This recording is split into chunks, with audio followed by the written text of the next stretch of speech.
Eh, pada pagi hari ini Pak Yosi akan sharing tentang pengetahuan lapangan, ya.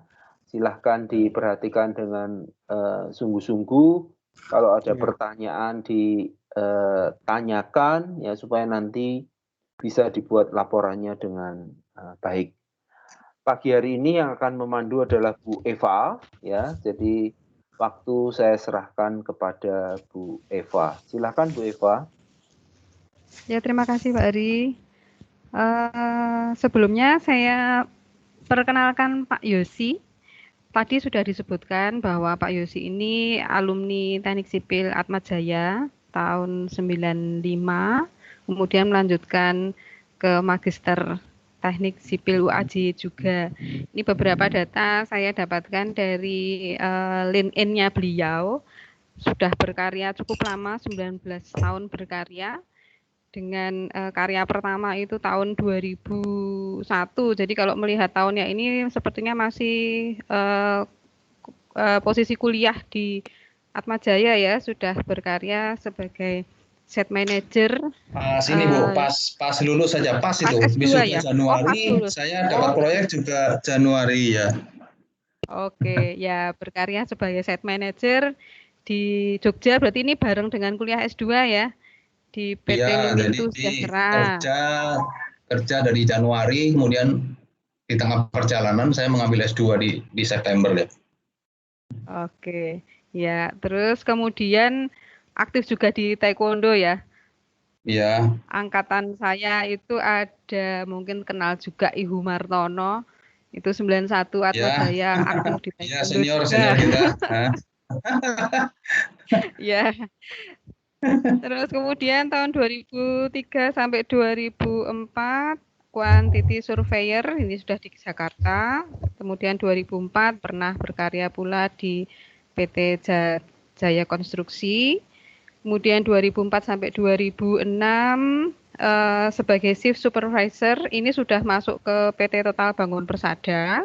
Ya. Kemudian 2006 sampai 2009 itu sudah menjadi site manager di PT yang sama, dan dari 2009 sampai dengan sekarang project manager dengan sudah banyak sekali proyek-proyek yang ditangani beliau. Nah, untuk seminar kali ini dengan topik pelaksanaan RAF Foundation untuk struktur bawah, mungkin nanti bisa sharing pengalaman terkait dengan topik hari ini, mungkin sampai dengan sekitar pukul 11.30 ya, nanti bisa dilanjutkan 30 menit ke depan untuk diskusi, begitu.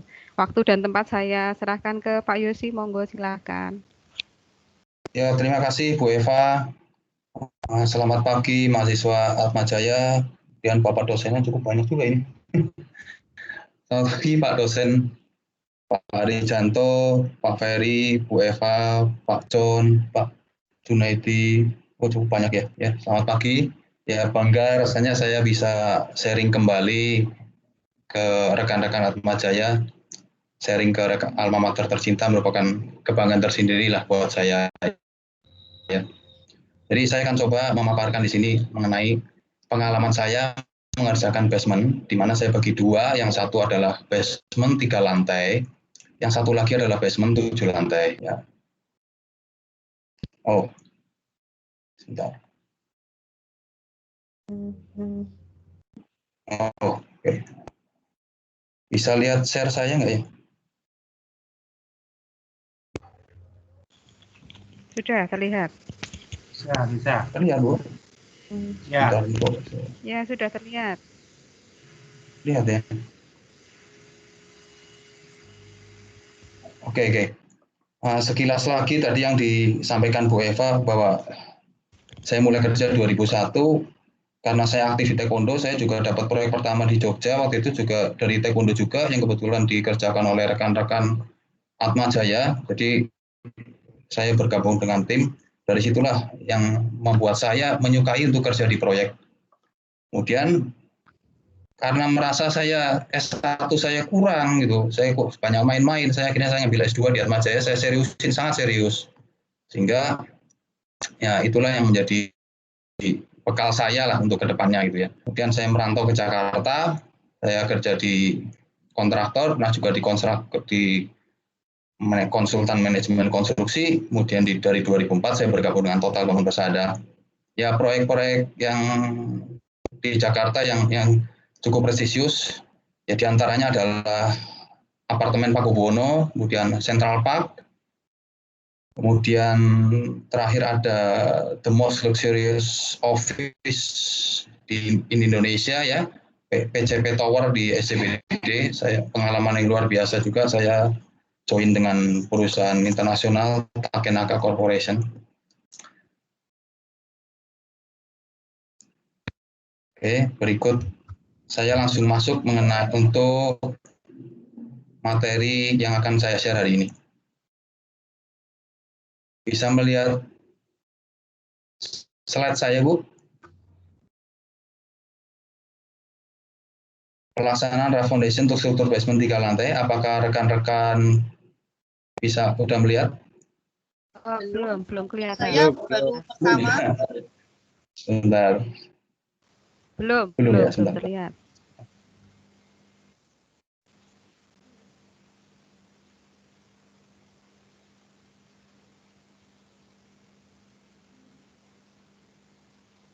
Ya.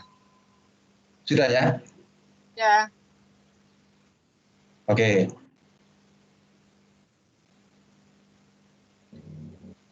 Ya, jadi ini yang akan saya share proyek pertama. Proyek pertama adalah gedung perkantoran 3 basement plus 14 lantai plus roof. Proyek ini sedang berjalan saat ini.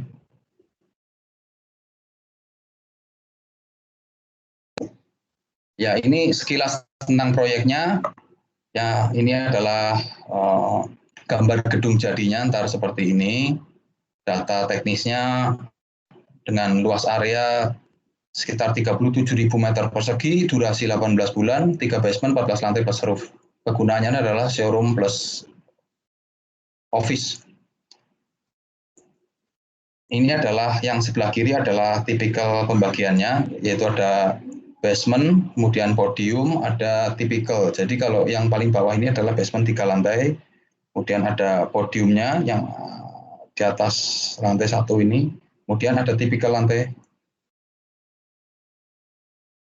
Nah, di sini kita menggunakan raft foundation yang dibagi menjadi, saya bagi menjadi 3 kali pengecoran untuk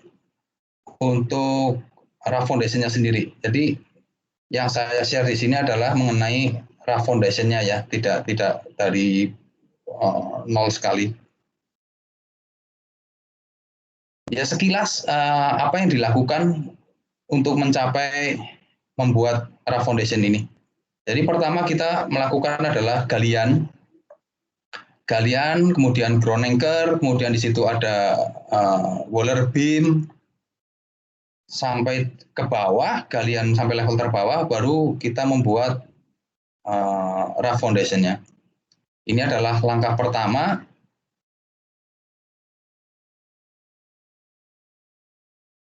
Bentar ya.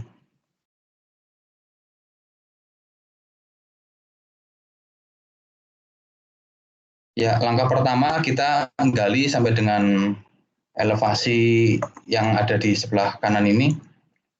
Kemudian habis gali tengah pertama ya, habis itu kita gali area pinggir. Ini adalah potongan melintangnya. Kemudian kita masang ground anchor di sini.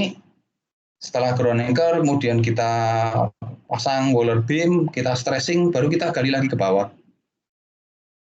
Nah, terus ini sampai ground anchor lapis terakhir. Nah, di samping ini yang kita tempel ground anchor ini adalah contiguous profile. Ya, ini ground anchor-nya ada 2 lapis ya, 2 lapis. Kemudian setelah di stressing semua, stressing baru turun ke galian level bawahnya. Nah, ini demikian juga level yang terakhir. Setelah di stressing baru kita gali sampai habis. Ini adalah galian terakhir. Ya. Jadi untuk proyek ini saya bagi menjadi 2 bagian besar. Yang pertama adalah pelcap yang di sini ini PLK P39 adalah P39-nya adalah nama yang diberikan oleh konsultan. Jadi ya saya tulis ini adalah PLK P39, kemudian yang kedua adalah PLK plus lab atau lab foundation ini. Nah, ini adalah struktur secara leveling ya, level. Jadi yang paling bawah di sini yang warna hijau, biru, kemudian kuning ini adalah PLK P39 yang ada di level paling bawah. Nah, ini kita kerjakan dulu. Persis seperti ini ngerjainnya.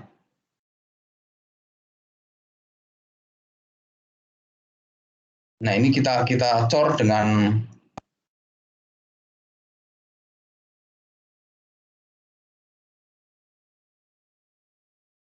FC35 flash plus S saat itu ya, untuk ngecor yang paling bawah ini, yang hijau dan biru. Jadi ini PLK ini paling bawah levelnya. Kemudian ini spesifikasi yang kita pakai, ada integral, ada integral waterproofing, kemudian ada beton FC35 plus S supaya untuk menjaga suhu beton tidak terlalu panas, sehingga maksimum yang diizinkan adalah 34 derajat. Nah, ini adalah teknis pengecorannya. Jadi secara set plan kita menggunakan 2 concrete pump. Ini adalah lokasi yang dicor. Ya, volume cornya 740. Ini adalah spesifikasinya. Kemudian waktu pengecorannya 15 jam.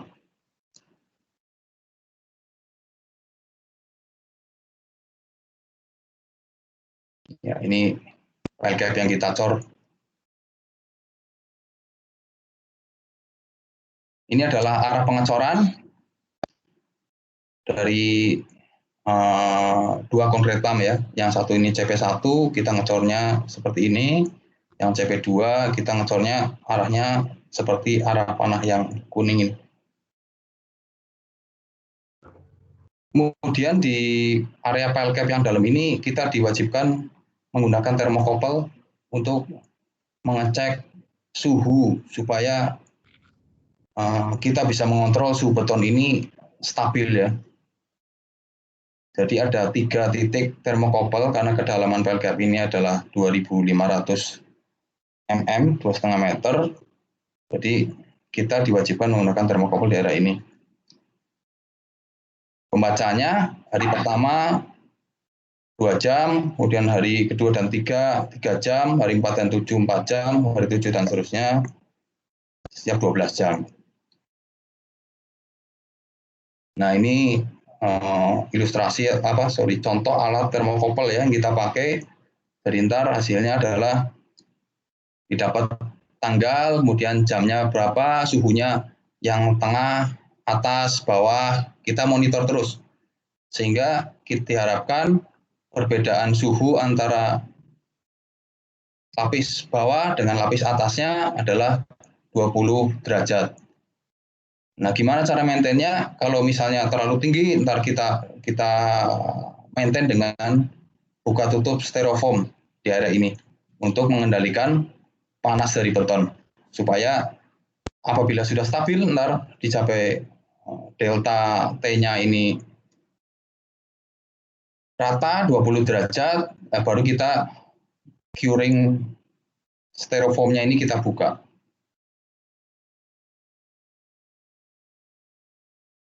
Nah, ini adalah spacer yang dipakai untuk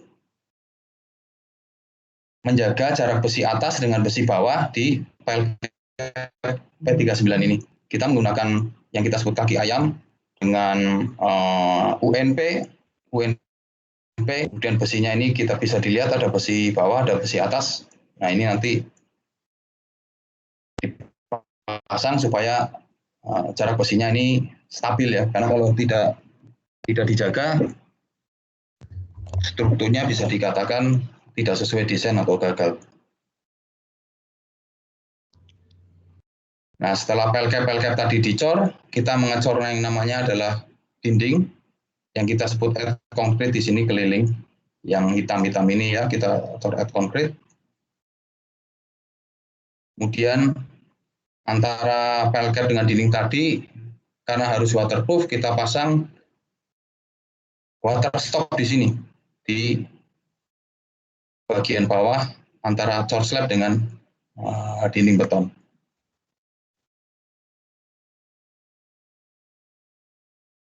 Nah, dalam ngecor pel cap ini kita juga siapkan tenda. Tujuannya supaya pada saat hujan ataupun panas ya, kita bisa mengendalikan lah. Kalau hujan nggak kena hujan gitu, airnya bisa kita alirkan.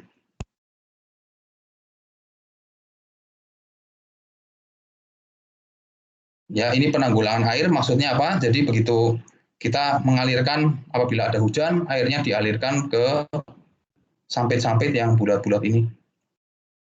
Jadi kalau ada air pada saat selama masa pelaksanaan, dia masuk ke pile cap, pada saat kita kerjakan besi, kita sudah buat gutter di sampingnya, kemudian kita alirkan ke keluar pile cap ini, kemudian kita gunakan tong perforated, kemudian kita masukkan pompa, sehingga di dalam pile cap ini tetap kering. Ya, ini adalah curing beton. Setelah pengecoran, kita melakukan siram air di atas permukaan beton, kemudian kita tutup dengan styrofoam 50 mili.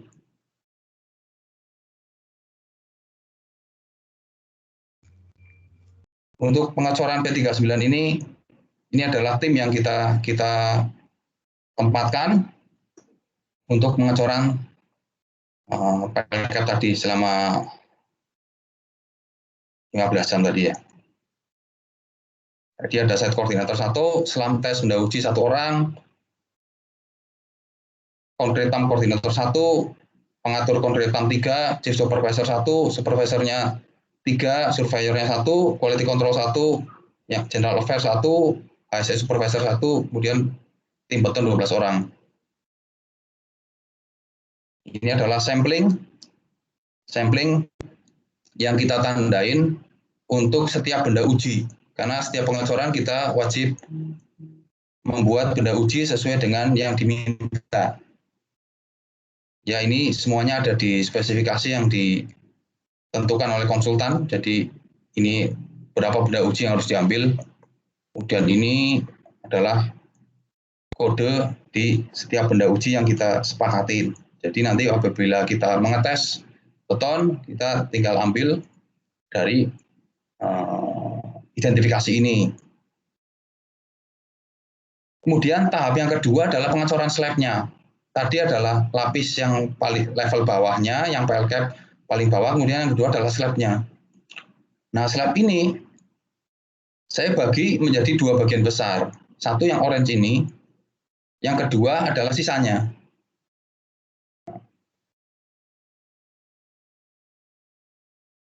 Jadi dengan luas area 1.100 meter persegi, volume beton dan pile cap sekitar 680 meter kubik. Sama, kita menentukan supplier yang kita pakai, kemudian yang dipakai adalah FC35 dengan FA15, kemudian ini kita bagi 2 ya, satu yang ungu ini adalah yang FC35 FA15, kemudian yang orange ditambah waterproofing integral. Jadi nanti ada 2 pengecoran, tapi dalam satu waktu. Ini adalah spek-spek lainnya menggunakan water stop X-penetron dan S-stop PVC. S-stop PVC ini dipasang di lantai kerja sebelum pengecoran beton di area sambungan beton. Kemudian ini ilustrasi planning mengenai pengecoran. Jadi kita menggunakan 3 concrete pump. Ini adalah lokasi yang kita cor, concrete pumpnya yang hijau ini. Dengan produktivitas 25 meter kubik per jam per pompa, maka pengecoran ini direncanakan 9,5 jam. Ini arah pengecorannya. Ya, jadi kenapa saya bikin arahnya nggak sama? Karena mempertimbangkan juga mengenai pergerakan pipa ini dan saya melakukan leveling top slab untuk flat floor yang arah kuning ini.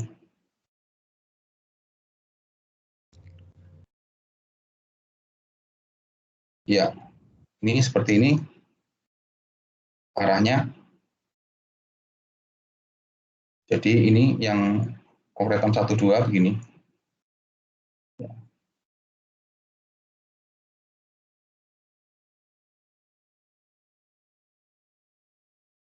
Ini adalah rencana waktu pengecoran.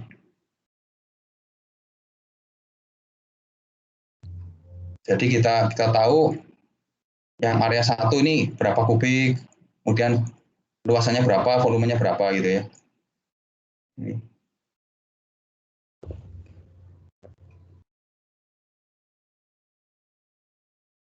Nah, kemudian kita juga pasang tenda.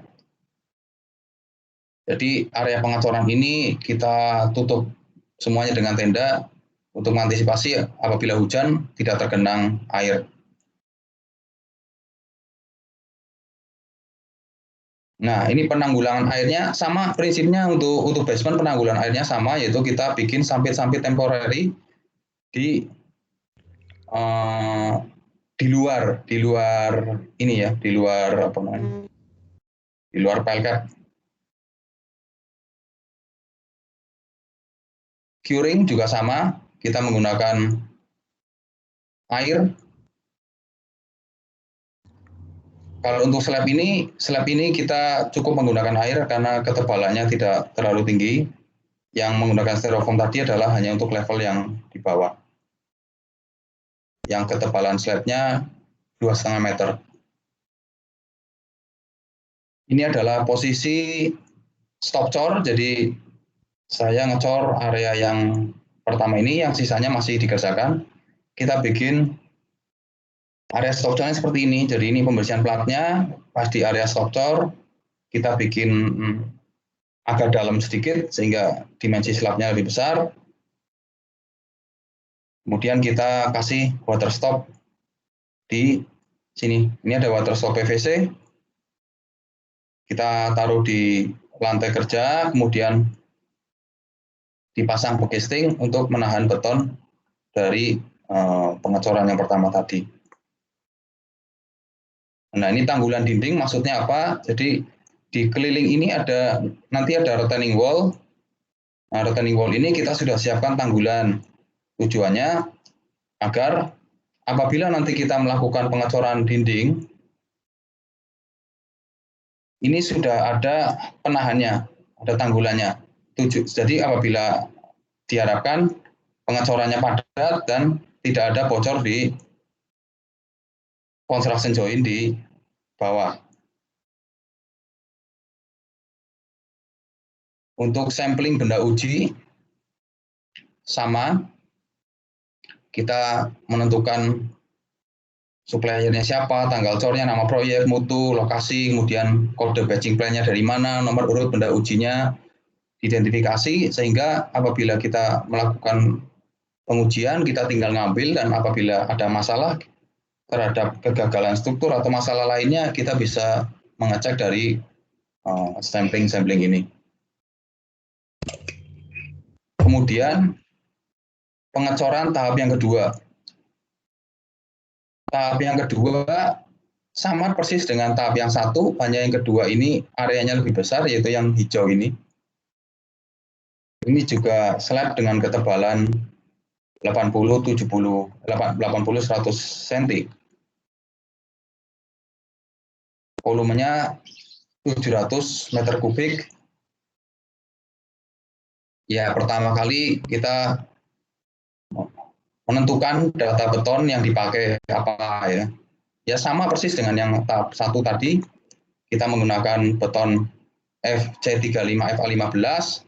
Kemudian untuk posisi level slabnya, setebal slab ini kita menggunakan beton plus waterproofing integral. Ya, untuk pengecoran yang tahap 2 ini kita menggunakan 4 concrete pump, sehingga diprediksi waktunya dengan 25 meter kubik per jam per pompa, waktu pengecoran adalah 14 jam.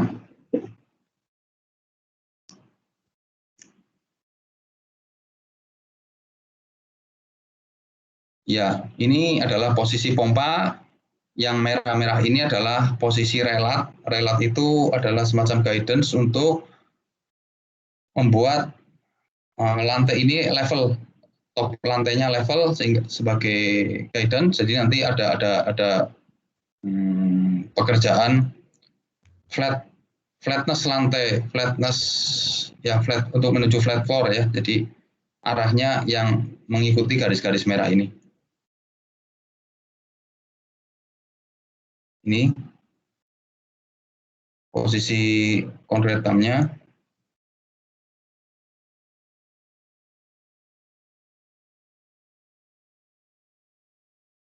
Ini adalah arah pengecorannya.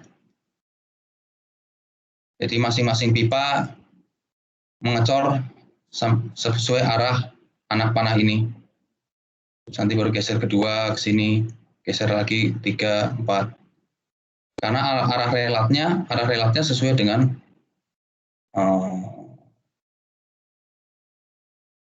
anak panah yang merah ini. Yang sebelah kiri adalah prediksi volume untuk masing-masing zoning, di mana yang pile cap ini maksudnya adalah beton yang biasa, yang kuning ini yang slabnya adalah beton integral. Jadi kita bisa memperkirakan berapa sih beton biasa, terus kemudian waktunya berapa lama sampai dengan kita order untuk mengisi beton integral. Tenda, kita mesti pasang tenda juga untuk mengantisipasi cuaca penuh untuk area yang biru ini. Nah, ini tendanya seperti ini. Ini struktur tenda. Ya, tenda seperti tenda pernikahan gitu ya, kurang lebih. Curing sama ya, kalau kita curing beton selalu menggunakan air lah untuk slab ini. Sampling beton sama dengan sebelumnya. Nah, ini slide ini menunjukkan basement ini peruntukannya untuk apa gitu. Jadi mapping ini nanti menandakan supaya supervisor di lapangan tidak salah. Jadi yang area parkir ini kita melakukan kerjaan flat leveling, flat floor leveling menggunakan alat. Nah, yang lain area ungu, yang hijau dan sebagainya ini tidak perlu karena ada finishing penutup lantai di atasnya ataupun posisi untuk di bawah tangga dan toilet dan sebagainya gitu ya. Jadi yang untuk parkir saja yang kita melakukan flat floor leveling. Ini shift pengecoran untuk pengecoran yang tahap 2 ini. Jadi bisa dilihat sini satu shift itu kita prediksikan jam 8 sampai dengan jam 20 ya. Jadi 12 jam lah ya. 12 jam itu yang kerja sebenarnya adalah set koordinator ke bawah. Kalau general koordinator ini ya tidak full di onsite ya, makanya ada terus gitu. Nah, ini set koordinatornya 1, quality controlnya 1, kemudian ada yang bagian delivery time, SLAM, dan temperatur control, kemudian ada chief dispatcher. Chief dispatcher ini maksudnya dia mengatur pembagian concrete tam ke area-area pengecoran di bawah. Jadi concrete tam ini kan posisinya di atas, kalau basement ini kan posisinya di bawah, yaitu minus 10,5 meter. Jadi menggunakan komunikasi sehingga chief dispatcher inilah yang membagi ke supervisor yang ada di bawah. Jadi dispatcher ini dia ada di masing-masing concrete tam untuk menuang beton normal atau beton integral atau stop tuang atau lanjut tuang. Nah, ini adalah diatasin oleh chief dispatcher. Jadi dia posisinya adalah koordinator concrete tam bagian atas. Nah, yang bawah chief supervisor dan supervisornya per konkret pump 1 ini adalah untuk arah pengecoran di ujung pipa di bawah. Surveyor tujuannya untuk mengecek level mekanik apabila mekanik ini penerangan, kemudian pompa yang berhubungan dengan alat-alat temporary, kemudian listrik gitu ya. Kemudian safety ya,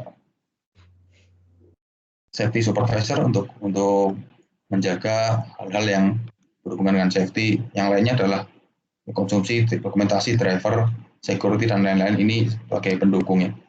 Kemudian ini tim pekerjanya ada tim cor, kemudian ada tim relat dan tenda, ada tim besi, ada concrete pump, ada dewatering ya, dewatering. Lupa tadi saya bicara tentang dewatering. Jadi untuk galian basement dewatering mutlak ya, supaya kita pada saat menggali tidak ketemu dengan air. Jadi air itu kita turunkan dulu sampai dengan level 1 meter di bawah galian yang paling bawah. Jadi diturunkan secara bertahap. Kalau galinya 5 meter, posisi airnya diturunkan sampai dengan -6 gitu. Dari 8 meter, dewateringnya diturunkan posisi air sampai dengan -9 gitu ya. Jadi 1 meter di bawah lah. 10 meter ya 11 meter gitu. Ini timnya, jadi satu shift itu kira-kira 137 orang. Untuk pengecoran yang seperti tadi ya, basement 3 lantai, dengan pengecoran sekitar 1.400 meter kubik. Nah, ini foto-foto mengenai proyek ini.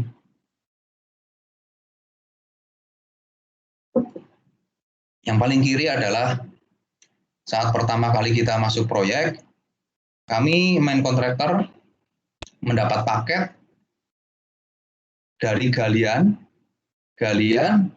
kemudian pekerjaan pile cap, foundation sampai dengan ke atas. Sementara kerjaan piling untuk proyek ini saya sebagai main kontraktor tidak mendapatkan paketnya, jadi paketnya baik kontraktor lain. Jadi kita masuk adalah mulai gali, kemudian capping beam ini adalah yang kanan ini untuk sebagai balok ikat antara solder pile ini ya. Nah, ini paket perusahaan saya, paket main kontraktor, kemudian gali, terus ke bawah sampai dengan bangunan ini selesai. Nah, ini adalah proses galian yang kiri. Yang pertama kita menggali sampai dengan level posisi ground anchor. Tengahnya boleh digali ya, ini yang tengah, yang pinggir kita biarkan sampai dengan ground anchor-nya terpasang. Nah, bisa dilihat di sini. Ini kebetulan fotonya pas lapis kedua. Nah, ini ada 2 lapis ground anchor. Yang satu yang sudah pasang boiler beam ini, yang kedua adalah yang belum. Lalu dari sini kelihatan yang kiri bahwa ini adalah ground anchor lapis 1. Nah, ini yang ujung nih. Ujung nggak bisa diperbesar lagi. Yang ujung ini adalah ground anchor lapis 1. Jadi kita pasang ground anchor, kemudian kita kasih boiler beam, baru boleh turun itu. Baru boleh gali ke bawah. Nah, ini sudah pasang boiler beam, berarti ground anchor-nya sudah di stressing. Ini sedang proses pemasangan boiler beam. Boiler beam ini yang baja-baja ini loh. Nah, ini kelihatan nih, ini yang atas adalah ground anchor pertama kali masuk. Nah, ini. Nah, berikutnya. Ya, gali terus ke bawah. Ini ini lagi yang ujung ini sedang di stressing, baru boleh kita gali lagi yang bawah ini gitu ya. Nah, ini berarti sudah dilakukan stressing semua sehingga kita bisa gali sampai level di bawahnya, sampai kelihatan porpel-porpelnya ini. Nah, ini kemudian ini kelihatan kerjanya paralel, yang di sini kita sudah bikin pile cap, yang di sini baru gali, yang di sini masih galian seperti ini gitu. Nah, ini kelihatan semacam selang-selang pipa-pipa ini adalah penanggulangan air supaya apabila ada air dari atas hujan atau air dari bawah air tanah tidak menggenangi seluruh basement ini. Jadi basementnya tetap kering, kita bisa kerja. Nah ini yang kanan, kelihatan simultan. Jadi di sini udah ada yang gelar besi slab untuk persiapan refoundation yang pertama, yang di sini masih pile cap ya, di sini masih motong bore pile. Jadi satu area gedung ini bisa kerja paralel.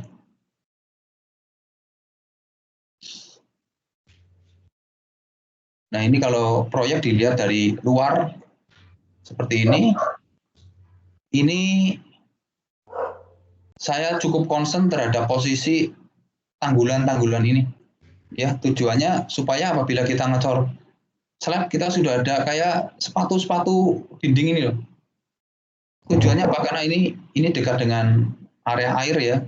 Jadi ntar kita pasang water stop di sini, kemudian cor atasnya betonnya lebih padat daripada tanpa tanggulan seperti ini.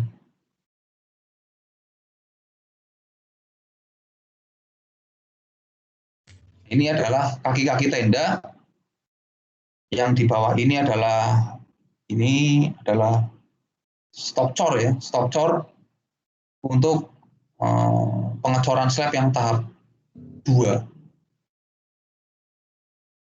Nah ini bisa dilihat pile cap-nya bentuknya cukup unik, ada segitiga, ada trapesium, ada segi berapa ini? Segi 5 ya. Jadi cukup unik lah, nggak hanya kotak. Kemudian ini pipa-pipa ini adalah penanggulan air. Jadi kita kasih pompa di sini. Pompa di setiap pile cap ini sebelahnya ada pompa. Jadi nggak mungkin airnya menggenang di bak-bak ini.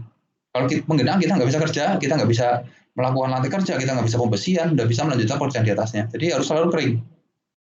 Nah ini kelihatan ada air sedikit, ya ini penanggulan. Sedang ditanggulangin. Kalau nggak kita tanggulangin, ini mungkin sudah kerendam. Karena air nggak hanya dari atas, tapi juga dari bawah. Nah, ini adalah add concrete tadi. Jadi pile cap ini ada pile cap, kemudian ada semacam kayak dinding. Baru nanti slabnya menyatu dengan dinding ini gitu loh. Pile cap, dinding, dicor, kemudian nanti diuruk tanah, baru slab lagi. Ya, proyek ini cukup unik. Nah ini dindingnya, ini dinding betonnya sudah jadi, ntar kita uruk tanah sini. Uruk tanah, baru slab atasnya kita cor. Tujuannya dinding ini untuk apa sih? Ya untuk menyalurkan beban dari slab ke pile cap ini. Kenapa pile capnya di bawah nggak di atas? Ya tadi ada pertimbangan-pertimbangan khusus yang berhubungan dengan pit lift dan sebagainya, sehingga pile cap ini harus di bawah gitu loh. Nah, ini kerjaan simultan. Nah ini kelihatan salah satu tempat kita korbankan karena sudah dicor, sudah rapi. Jadi air kita alirkan ke sini. Nah, ntar dari sini kita buang keluar. Yang lainnya nggak apa-apa ini, nggak ada air, yang ada air sini. Karena ini untuk mengalirkan air sementara. Ini adalah pekerjaan lantai kerja. Yang ini pembersihan.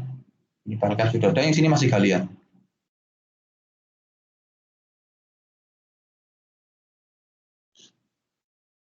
Nah, ini tadi ketebalan yang P39 tadi ya, kelihatan orangnya di sini ya 2,5 meter ya. Ini kita bikin pile cap 2,5 meter ketinggiannya. Nah, ini yang di sini mau ngecor slab tahap 1, yang sini masih kerja pile cap yang dalam ini. Ini kelihatan yang sini, yang kiri bawah ini sudah mulai pasang tenda. Ini adalah kerjaan stack besi untuk shear wall, kolom, dinding. Ya. Ada dinding juga karena ada ground water tank. Jadi harus pakai dinding beton. Ini adalah situasi yang dimana di sini pasang tenda sudah mocor, yang di sini masih gali pile cap yang dalam itu, yang di sini masih persiapan untuk cor slab tahap 2. Ini adalah situasi di mana kita melakukan pengecoran slab tahap 1 yang ini tahap 1 ya.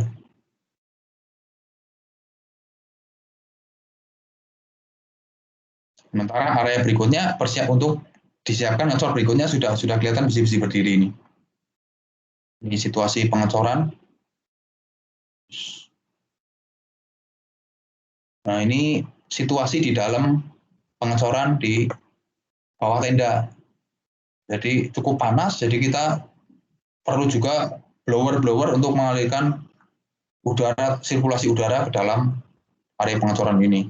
Nah, ini adalah dewatering ya, ini dewatering untuk mengendalikan level air supaya maksimal 1 meter di bawah bottom slab.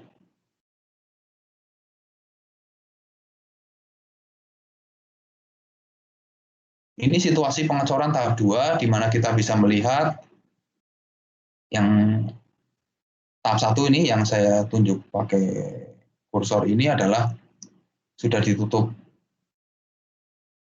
multiplex, berarti dia sudah mulai naik ke basement di atasnya. Yang ini baru ngecor area bawah. Nah, ini adalah salah satu kerjaan plate leveling, di mana kita menggunakan mesin trowel untuk membuat lantai ini padat, halus, dan level ya.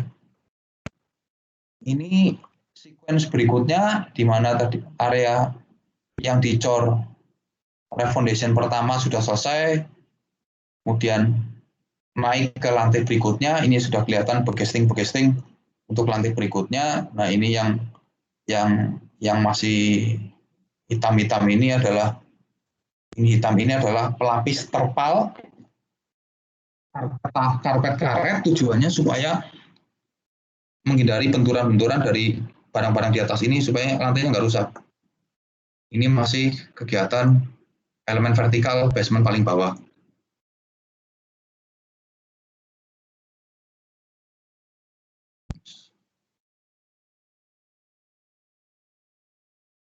Ya, ini kondisi pada sesaat setelah pengecoran. Nah, hijau-hijau ini apa? Ini adalah salah satu tanda bahwa waterproofing integral ini bekerja gitu. Jadi begitu kena air sedikit hujan, dia agak hijau gitu loh. Ini karakteristik dari waterproofing integral merek yang saya pakai ini.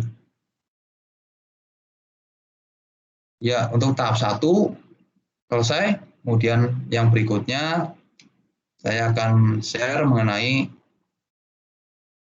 basement 7 lantai.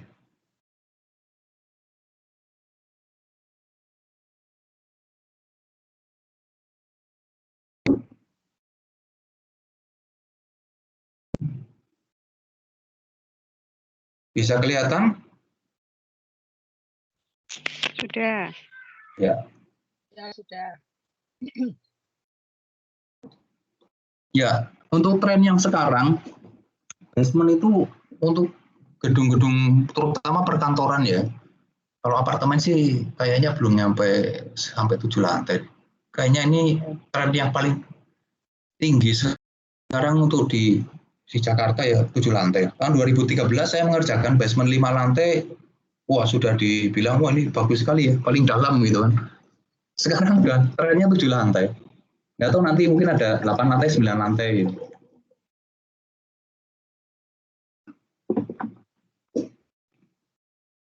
Ya, proyek yang saya kerjakan 7 lantai ini proyek tahun 2017.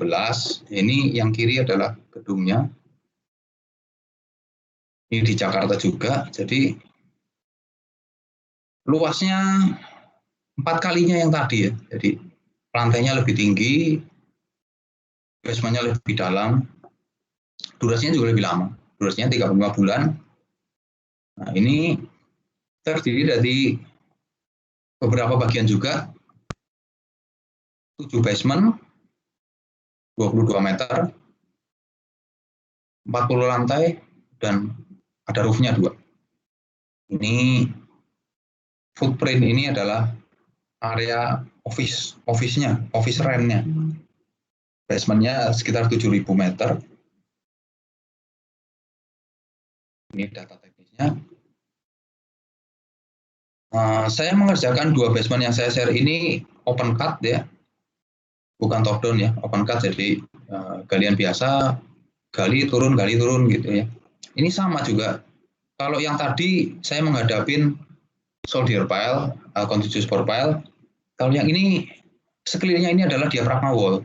Jadi kami main kontraktor masuk paketnya adalah mulai dari galian, kemudian capping beam, sampai dengan bangunan selesai.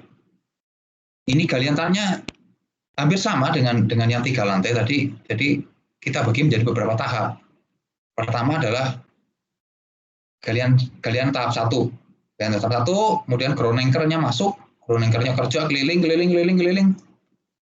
Prinsipnya begitu, keliling ground anchor, kemudian di stressingnya masuk, tidak gagal, baru boleh gali di bawahnya.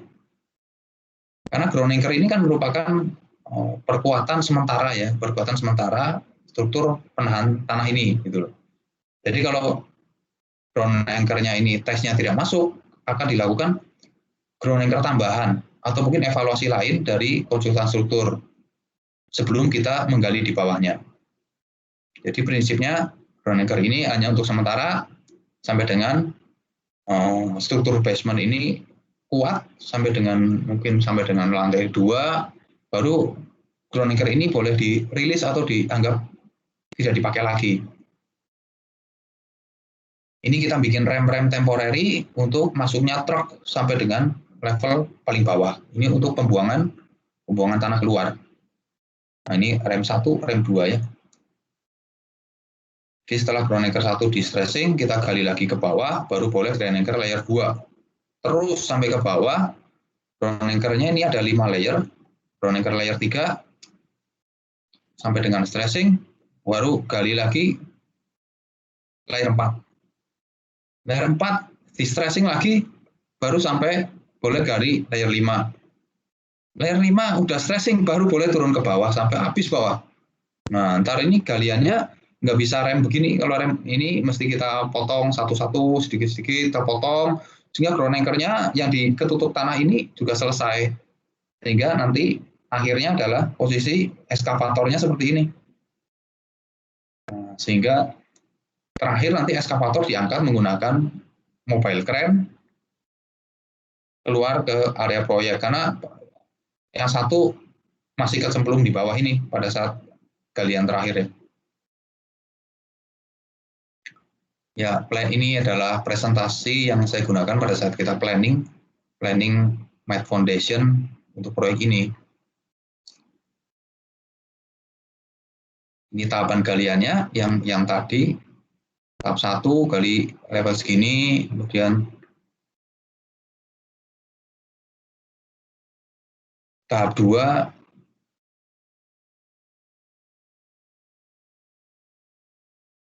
ya, terus ke bawah, prinsipnya begitu tadi. Ini. Tengah dulu, kemudian pinggir stressing, setelah selesai stressing, ground anchor pinggir, baru setelah stressing, ground anchor berarti area pinggirnya baru kita bisa gali lagi. Nah, ini kita gali lagi. Terus ke bawah. Tengah, pinggir, pasang ground anchor, stressing, baru gali lagi yang area pinggir, terus sampai ke bawah ya. Nah, ini untuk proyek ini saya mengecor mat foundation sekali jadi. Kalau tadi yang proyek pertama ada 3 tahap, yaitu pile cap tersendiri, pile cap yang dalam itu, kemudian yang kedua adalah slab tahap 1, kemudian slab tahap 2. Kalau ini satu mat foundation kita cor bersamaan. Ya. Jadi proyek ini terdiri dari yang dalam ini, yang orange ini sekitar 2,5 meter, ada yang 5 meter gitu ya.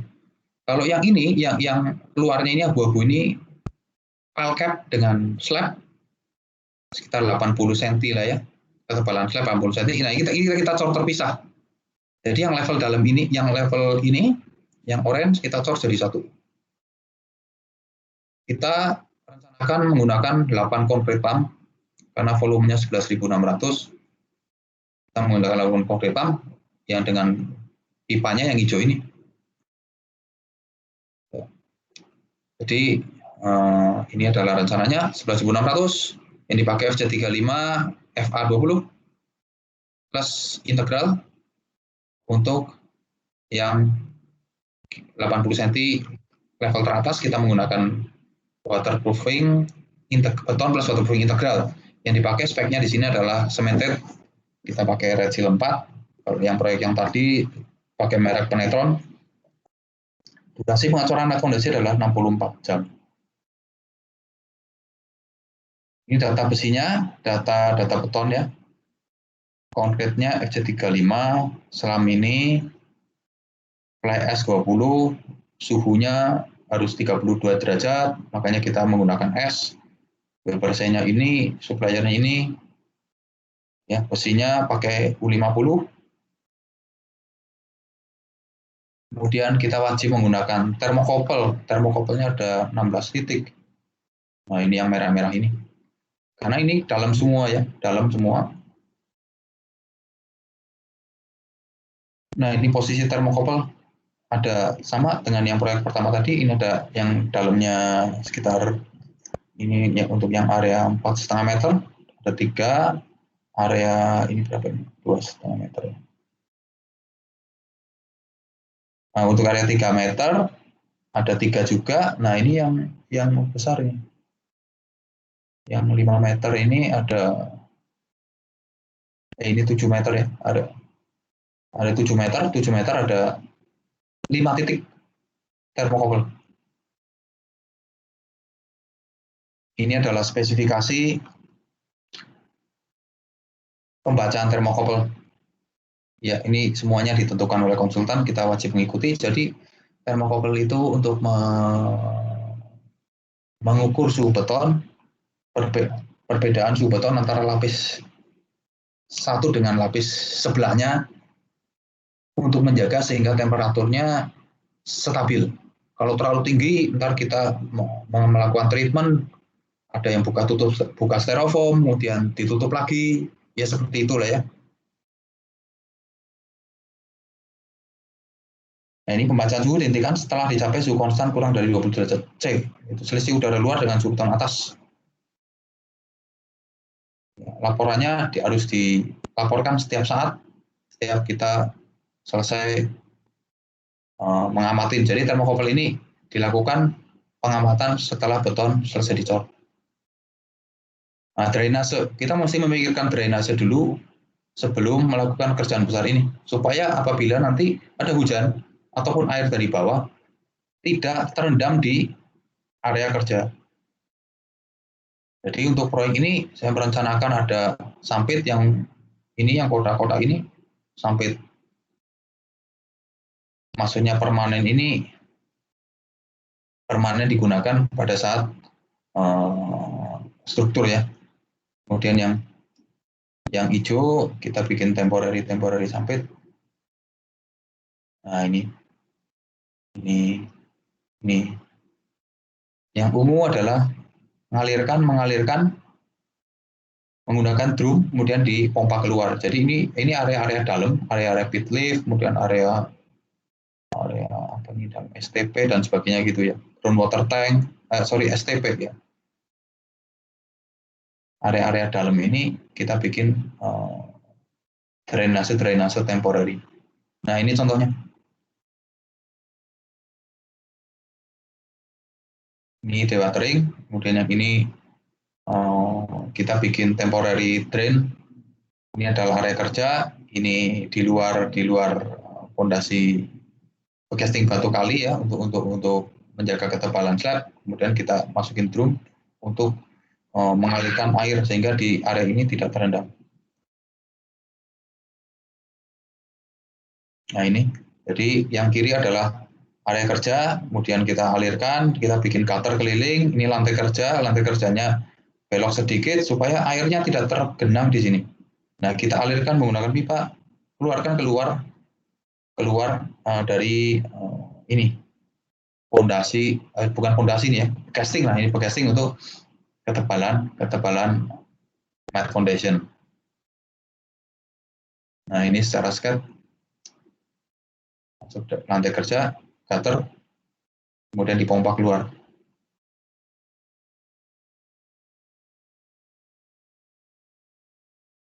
Nah, ini ada juga yang posisinya di slab di luar. Jadi ini mat foundation, ini slab yang kecil tadi yang tidak dicor bersamaan. Nah, apabila tidak bisa dicabut, maka dicor bersamaan dengan slab podium. Jadi kita potong di sini, kita rapetin, kita plank, kemudian dicor rapet. Jadi kita tinggal aja udah. Tenda. Nah, karena lokasinya besar segini, 7.000 meter tadi, ya kita bikin tenda seluas ini. Ini struktur tendanya. Nah, ini kondisi di lapangannya. Jadi semua area kita tenda rapat. Nah, ini apa sih? Ini podium ini yang dimaksud podium ini. Jadi ini kita cor bersamaan yang kedalaman 3 meter sampai 7 meter tadi. Yang ini adalah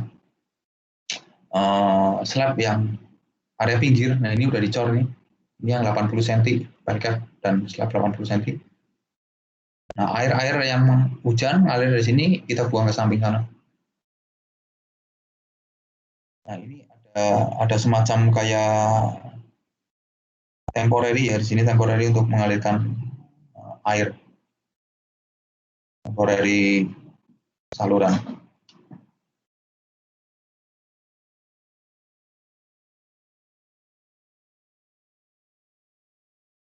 Ini potongan melintang untuk tenda. Tendanya sama, cuman ini lebih besar daripada proyek yang sebelumnya tadi, jadi kita sesuaikan dengan situasi proyek. Peletakan bercar atau kaki onta. Kaki onta ini, ya kaki onta, kaki ayam ini tujuannya untuk menjaga space antara besi atas dengan besi bawah terjaga sesuai rencana. Nggak boleh lebih kecil, nggak boleh lebih besar.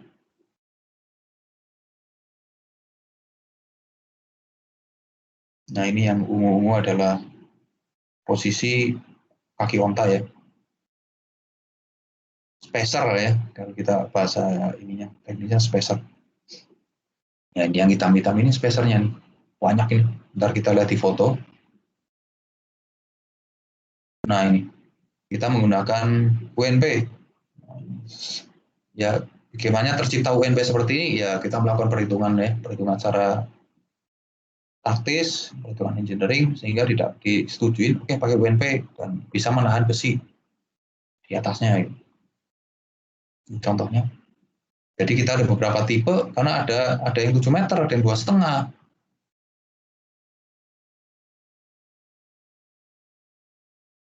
Ada yang 4 meter gitu. Macam-macam ketebalannya. Nah, ini tulangan yang lapis bawah ada 7 lapis. Yang lapis atas ada sekitar 5 lapis ya.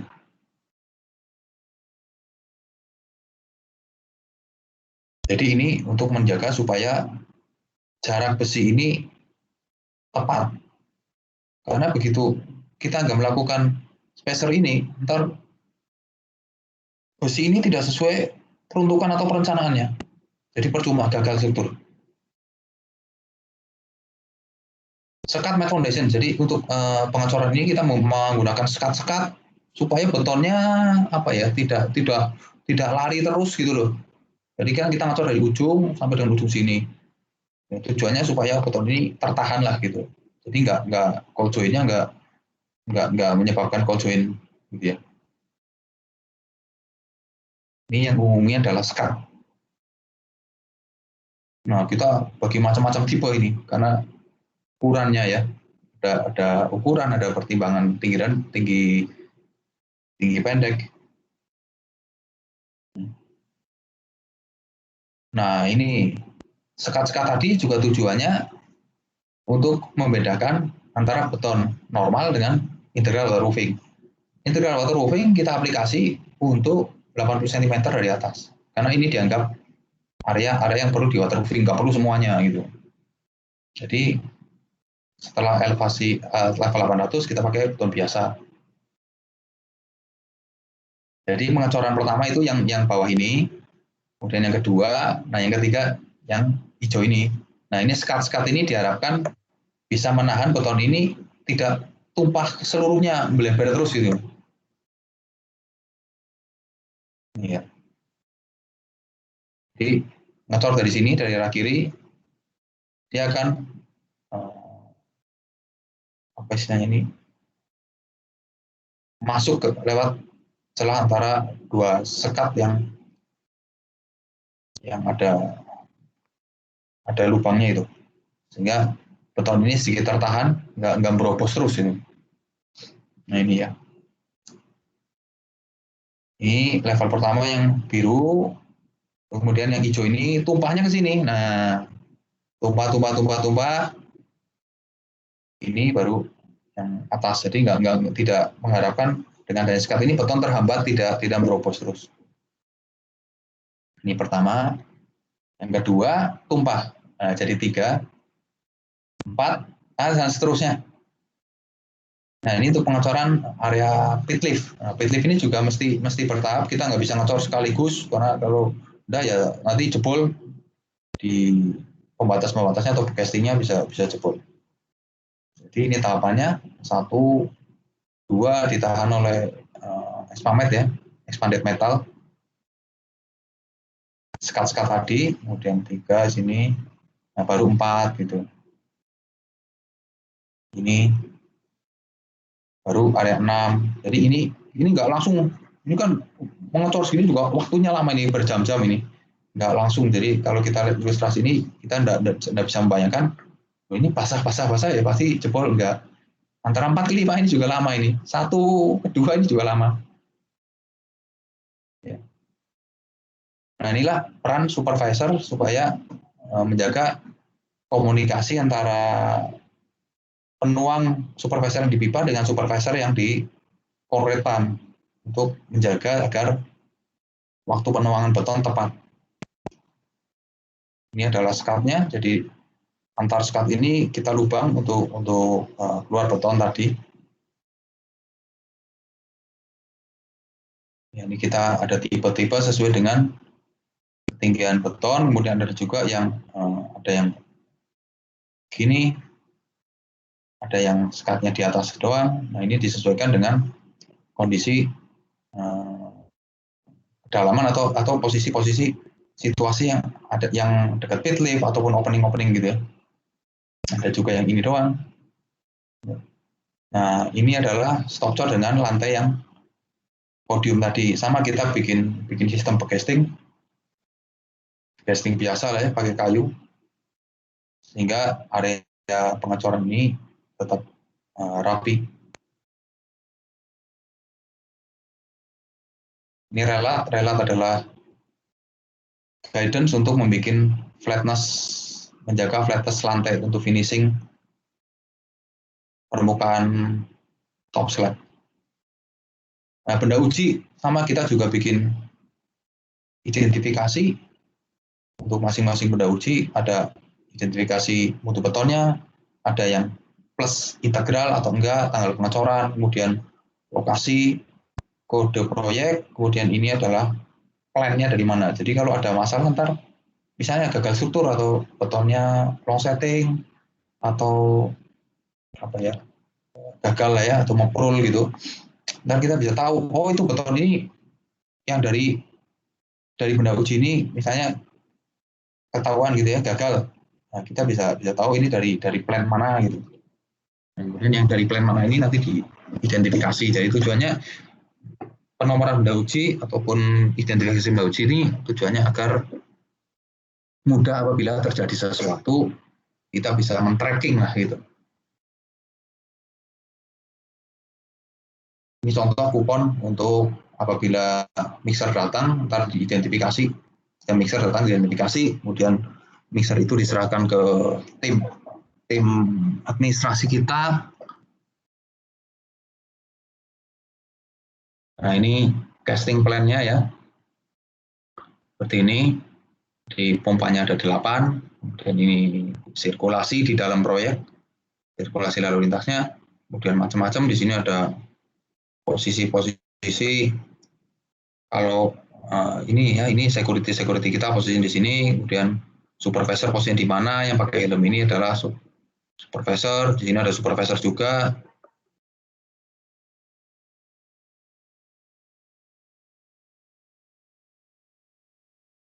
Kemudian kalau mau ngecas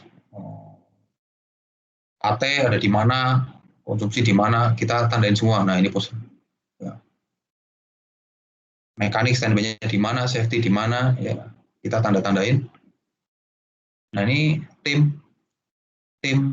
untuk pengecoran 11.600 tadi, jadi dari general koordinator sampai dengan pekerja, semuanya dari 323 orang. Ini kita ngecor selama 4 hari, dari 15 sampai dengan 18 Februari.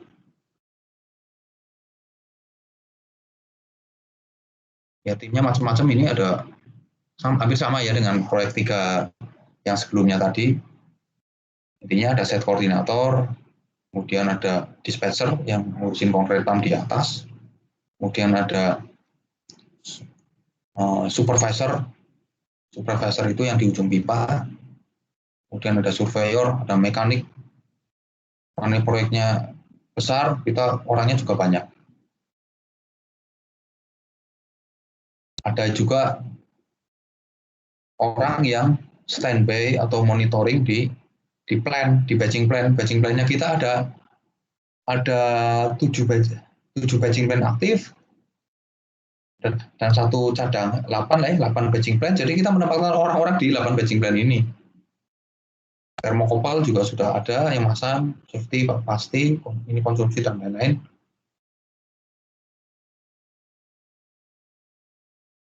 Jadi kalau satu tim proyek saja nggak cukup ini kalau 323. Jadi saya juga kalau untuk proyek besar saya minta bantuan dari tim-tim proyek lain untuk membantu pelaksanaan selama refoundation ini. Ya karena ini 323 orang per shift. Ini adalah staf dan pekerja saja. Ini teknis pelaksanaannya ya, yang kita presentasikan sebelum pelaksanaan. Jadi kita membuat presentasi lengkap, planning lengkap, dan tidak cuma sekali 2 kali untuk menuju pelaksanaan. Ini teknis saya. Jadi foundation boleh dimulai setelah 20 mixer on-site. Jadi concrete pump diberi photon screening, intinya apa sih, untuk mancing lah supaya concrete pump itu berfungsi gitu ya. Bisa pakai photon screening, bisa pakai mortar gitu. Di supervisor harus mengecek tiap ujung pipa untuk memastikan beton sudah keluar semua, baru boleh ngecor. Pengambilan sampel. Nah, ini pengambilan sampel sesuai dengan spesifikasi dari konsultan yang disetujuin adalah ini. Mixer 1 diambil 1 kali sebanyak 5 silinder dan sebagainya. Selanjutnya setiap 100 meter kubik 1 kali pengambilan 5 silinder. Nah, untuk apa aja sih satu set terdiri dari 5 buah silinder. Untuk pengetesan 7 hari, 1 hari untuk pengetesan 14, 2 untuk 28, 1 sebagai cadangan bila diperlukan akan dites di 56. Apabila 28 ini gagalnya kenapa sih? Nggak nyampe spesifikasi, mungkin juga karena benda ujinya, mungkin karena perawatannya dites lagi di umur 56. Benda uji diidentifikasi sesuai dengan metode identifikasi seperti yang disampaikan di atas tadi. Silinder boleh dibuka setelah umur 24 jam. Perawatan benda uji dilakukan dengan direndam di bak benda uji. Jadi kita bikin bak-bak di proyek menggunakan fiber, kita masukkan semua benda ujinya ke situ. Kita yang melakukan perawatan, jadi benda ujinya ada di dalam proyek. Penambahan supervisor dikoordinasikan dengan koordinator owner di lapangan. Nah, jadi apabila ada beton yang kasarannya mengeras ataupun selamnya drop, boleh dilakukan supervisor. Tapi dengan catatan selam inspeksi awal masuk, jadi dia ngedrop karena menunggu waktu ataupun tempat setting pada saat menunggu penuangan. Dan perawatan beton dilakukan dengan perawatan beton atau curing ya. Sebelum pengecoran, kolom dibungkus, ya ini waja biasa dibungkus plastik putih supaya tidak kotor, kemudian diisi busa. Nah, ini busa ini untuk merawat supaya kita panasnya itu nggak bisa terjaga lah ya dengan adanya busa ini. Pemasangan isolasi. Nah, ini yang ada styrofoam, nanti kita lihat foto. Kemudian permukaan beton dipasang isolasi. Lapis pertama plastik cor. Ini tujuan mengalir tak. Lapis kedua styrofoam 50 mili. Lapis ketiga styrofoam 50 mili lagi, baru tutup terpal biru. Jadi ini yang disyaratkan untuk beton refoundation tadi. Nah, apabila terjadi perbedaan suhu signifikan lebih besar 20 derajat antara layer, maka dilakukan buka tutup styrofoam agar suhu dapat merata di atas, tengah, dan bawah. Nah, jadi ya prinsip-prinsip inilah ya pengaturan panas. Jadi dengan buka tutup diharapkan kita bisa menjaga perbedaan delta suhu ini nggak terlalu tinggi. Instalasi boleh didahulukan setelah temperatur antara beton dan udara kurang dari 20 derajat.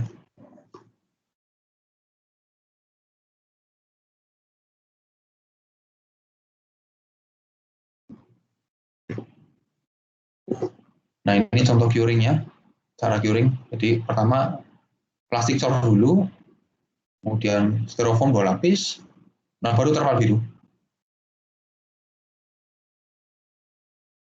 Nah, proteksi kolom shear wall kita pakai plastik cor, kemudian tengahnya dikasih styrofoam. Nah, ini foto-foto dari mulai masuk proyek sampai dengan cor foundation. Jadi kita masuk kondisinya mulai gali dengan kondisi diafragma wall sudah selesai. Diafragma wall di keliling proyek ini, kemudian ada juga bore pile-nya belum kelihatan karena kedalamannya 25 meter ke bawah, 22 meter sampai 25 meter. Nah, ini adalah pekerjaan capping beam. Ini bopok dulu di wall-nya, kemudian kita bikin capping beam keliling untuk mengikat di wall. Nah, yang bawah ini capping beam posisinya di bawah. Saya tambahin dinding menahan tanah supaya saya bisa menahan tanah existing yang ada di luar ini tidak masuk ke dalam basement selama masa konstruksi. Jadi dinding ini saya kerjain dulu. Retaining wall saya kerjain dulu. Freestanding. Jadi saya mesti tambahin besi supaya bisa digunakan temporary untuk menahan tanah yang di sebelahnya ini. Sama prosesnya kalau yang proyek pertama tadi contiguous profile, kalau ini ada diafragma wall. Jadi kelihatan di sini lebih rata-rata ya, karena kalau diafragma wall kita tidak perlu menggunakan weller beam. Prinsipnya sama, ground anchor dipasang, kemudian di stressing, baru boleh gali di bawahnya. Ini kebetulan ground anchor layer 3 yang sedang di install.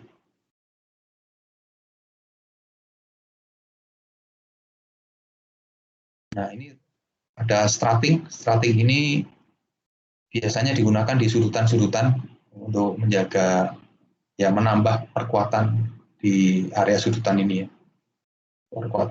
Perkuatan dinding penahan tanah itu.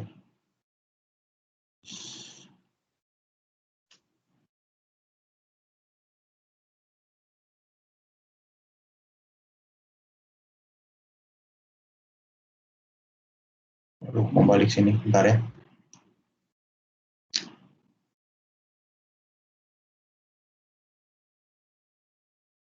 Nah, ini foto sequence ground anchor dan galian. Nah, ini sama, kita kerja paralel juga, di mana ini yang area podium, yang pinggir ini untuk slab yang 80 cm, yang ini yang ada batu kali keliling ini adalah refoundation yang akan kita cor bersamaan. Nah, ini kelihatan bore pile sudah dipotong, kemudian ada lantai kerja. Nah, inilah yang kedalaman 2,5 meter sampai 7 meter tadi. Nah, ini yang lebih dalam. Ini adalah kedalaman lebih dalam ini yang pit lip dan sebagainya. Sequence-nya kita lihat sini udah kerja potong bore pile, pasang besi, sini masih galian.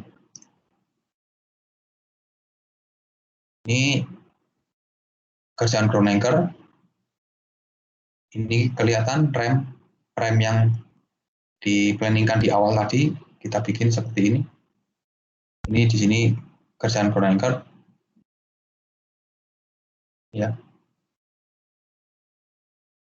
Nah, ini yang bawah tampak bahwa kita sudah mulai pasang besi semua gitu. Sudah hampir ya 50% lah.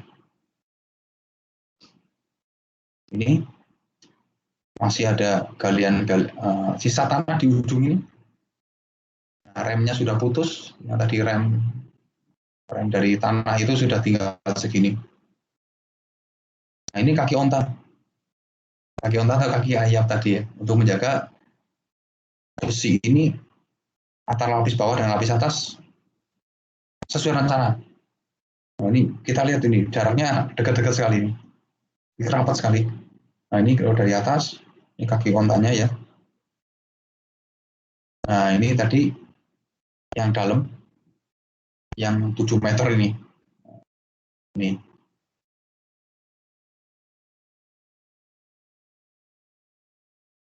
Ini ada orang kerja di lapis atas, ada yang di dalam sini.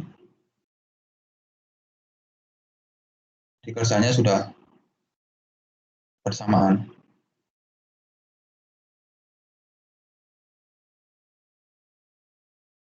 Nah, ini kita lihat ekskavatornya sudah nggak ada, yang harusnya di sini udah tinggal, udah nggak ada. Jadi untuk area yang akan dicor sudah siap. Ini kita lihat situasi kerjanya, ada yang di bawah, ada yang di atas, ada yang masang tenda juga.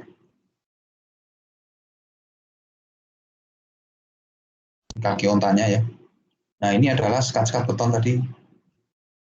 Nah, ini ada tengahnya lubang, ada bagian pertama, bagian kedua, ini kosong lagi gitu ya. Tujuannya untuk mensekat-sekat supaya beton itu tidak menerjang bebas. Nah, ini persiapan sebelum pengecoran, tenda sudah mulai pasang. Gitu ya. Nah, ini akhirnya kita tutupin semua sehingga rapat untuk siap dilakukan refoundation. Ya, ini kanan situasi-situasi briefing tim lapangan sebelum kita melaksanakan pengecoran refoundation. Yang ini adalah posisi-posisi konkretam yang 8 pompa tadi kita posisikan situasi pengecoran di dalam.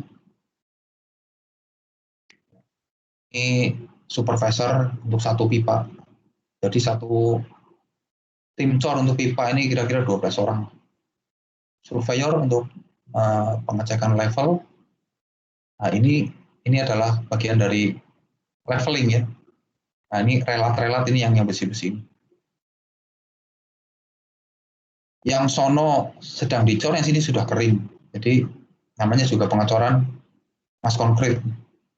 Jadi ada yang kering, ada yang masih dicor. Nah, ada juga yang di sebelah sono masih ngecor, sini sudah ditutup styrofoam gitu. Karena kita ngecornya 4 hari. Nah, ini. Ya, ini situasi di dalam. Ini relat. Ini adalah curing. Ada yang sudah mengeras, kita langsung tutup styrofoam. Ini situasi pengecoran. Ini identifikasi benda uji. Ya. Ini posisi gardu untuk selam, pengecekan suhu, pembuatan benda uji. Ya, kira-kira seperti ini. Nah, ini situasi proyek pada saat pengecoran. Ini adalah laporan termokopel. Nah, ini setiap jam ada T1, T2, T3, temperatur udara luar, deltanya berapa? Nah, ini ada yang deltanya 50, ada yang 6 ini ya. Jadi kita mesti stabilkan dengan buka tutup styrofoam. Ya, ini dari tabel ini dibikin grafik seperti ini. Nah, ini posisi foto kira-kira 2 minggu lah setelah pengecoran. Jadi selama 2 minggu itu kita tutup terus ini terpal. Apabila suhunya sudah mulai stabil, buka terpalnya dulu atas tendanya buka, nanti baru bertahap yang bagian dalamnya ini, terpal biru ini sampai dengan styrofoam lapis 1, styrofoam lapis 2 gitu ya. Jadi secara bertahap sampai dengan dibuka penuh. Nah ini situasi di mana sudah dibuka penuh. Ini samping-sampingnya sudah mulai naik 2 lantai, yang tengah tadi masih belum. Nah ini sudah mulai naik untuk lantai di atasnya, kelihatan. Ya terus kita naikkan sampai bangunan itu selesai. Ya kira-kira begitu sharing saya untuk refoundation perbandingan antara proyek yang 3 basement dengan 7 basement.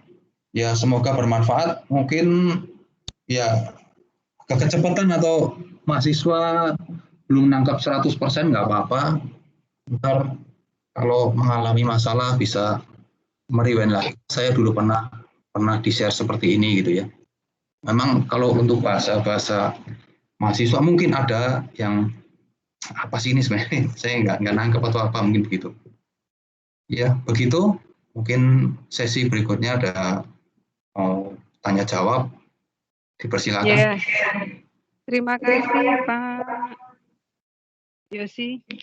Ini kalau boleh saya mau meringkas sedikit apa yang tadi sudah disampaikan, ada beberapa poin. Yang pertama, proyek tersebut kan volume besar beton ya, jadi mas konkret, kemudian betonnya sangat tebal sehingga semennya pun sehingga betonnya pun khusus di mana bagaimana caranya mencegah panas hidrasi semen itu bisa tidak terlalu tinggi sehingga menggunakan tambahan fly ash, kemudian ada semen juga, kemudian selalu rutin dengan cek suhu pakai termokopel begitu ya. Iya betul. Nah, terus kemudian yang kedua, karena ini juga mas konkret, itu masalah lain yang timbul itu pada saat proses pengecoran itu harus betul-betul direncanakan dengan seksama karena tidak diinginkan terjadi traffic jam, misalnya pengecoran itu tidak berjalan dengan lancar sehingga bisa terjadi good join, kemudian siap-siap alatnya juga harus detail direncanakan di awal. Kemudian yang ketiga, teknis penggalian yang basement 7 lantai ke bawah, itu yang benar-benar harus diperhatikan adalah penstabilan dinding tanah ya, dengan menggunakan ground anchor, kemudian dilakukan stressing, kemudian proses penggalian di bawah dilakukan kalau stressing-nya itu sudah masuk syarat dari proyek ya, itu baru dilakukan penggalian selanjutnya. Kemudian yang poin keempat, karena ini adalah struktur bawah, itu tidak boleh mengesampingkan air tanah. Nah ini drainase harus diperhatikan, kemudian dilakukan pula dewatering, di mana ada target level maksimal yang diperbolehkan jarak air itu adalah 1 meter. Kemudian poin yang terakhir terkait dengan curing. Curing ini juga berbeda dibandingkan dengan proses pengecoran biasa, di mana kan beton yang sudah mulai mengeras itu akan mengeluarkan panas hidrasi yang cukup besar, padahal kan di suhu itu tidak boleh terlalu tinggi ya suhu betonnya, maka harus selalu rutin dilakukan cek suhu dengan menggunakan termokopel, kemudian proses curingnya dengan menggunakan plastik cor, tutup styrofoam, kemudian rutin dicek dengan termokopel. Jika suhu selisihnya terlalu besar, maka styrofoamnya dibuka, kemudian ditutup lagi begitu ya, sampai suhu beton dianggap aman, baru dilakukan proses curing biasa pakai air. Kalau tidak salah itu yang bisa saya ringkas dari apa yang tadi yang sudah disampaikan oleh Pak Yosi. Nah, untuk selanjutnya bisa dilanjutkan dengan sesi diskusi, mungkin bagian-bagian tertentu yang ingin ditanyakan oleh teman-teman mahasiswa. Ini mumpung yang presentasi adalah kakak kelasmu atau alumni Atmajaya juga, mungkin bisa bertanya terkait apa yang tadi sudah dijelaskan oleh beliau. Mari silahkan. Ada yang bertanya tidak?